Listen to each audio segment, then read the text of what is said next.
A day in my life as a probinsyano dito sa syudad, magtino ka.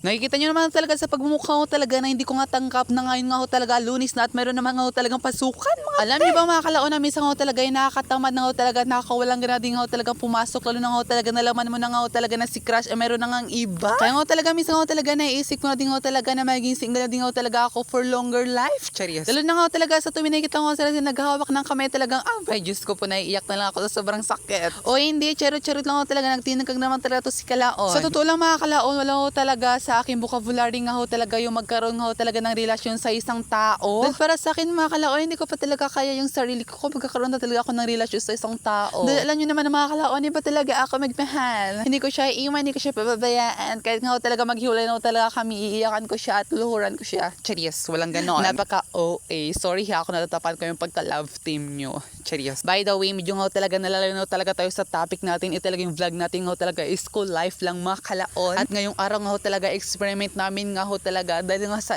experiment namin at natuklasan ko ho talaga mayroon na siyang iba. Physical science nga ho talaga yung aming subject ngayon. At talagang inalod nga ho talaga kami ni ma'am nga ho talaga na mag-video nga ho. Nang sa ganun nga ho talaga yung ma-document namin nga ho talaga kung ano nga ho talaga yung mga na-observe namin, yung mga nangyayari nga ho talaga sa in-experiment namin mga te. Noong grade 11 nga ho talaga ako, abay narinig ko na din nga ho talaga agad na meron nga ho talaga kaming physical science na subject. Pero ang sabi ko sa sarili ko, abay paborito ko ho talaga yung physical science. Lalo na ho talaga nakikita ko nga ho talaga sa aking sister nga ho, yung saya nga ho talaga is STEM pa. Wala, dahil nga ho talaga sobrang interesting nga ho talaga yung science. Dahil nga ho talaga marami nga ho talaga tayo na discovery at marami nga ho talaga tayo na sagot sa ating mga katanungan. Lalo na nga ho talaga yung tanong na mahal ka pa ba niya? Charis, walang ganun. Sabi nga ho talaga nila, mayroon nga ho talagang solving nga ho talaga sa physical science. Hindi naman nga ho talaga ako nahihirapan nga ho talaga sa solving. Dahil basta't nga ho talaga solving nga ho talaga sa science nga ho talaga, hindi nga talaga ako nahihirapan dahil sobrang paborito ko nga ho talaga yung science na yan mga te. Dahil para sa akin ba is mas madali nga ho talaga yung mga solving nga ho talaga sa science kaysa nga ho talaga sa math. Charis. Kaya nga ho talaga mga kalaon is sobrang ho talaga naging paborito ko na din talaga yung physical science nga ho mga kalaon ngayong grade 12. But hindi talaga ako nahihirapan. Pero hindi na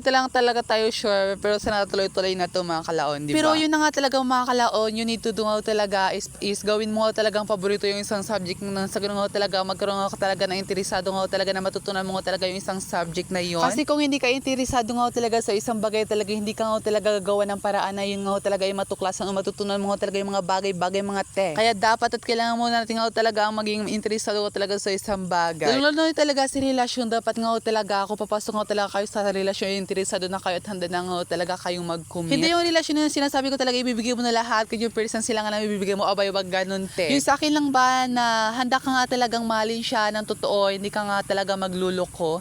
Dahil nga talaga sa lahat nga talaga hit ko nga talaga yung magloko at yung mga cheater na yan.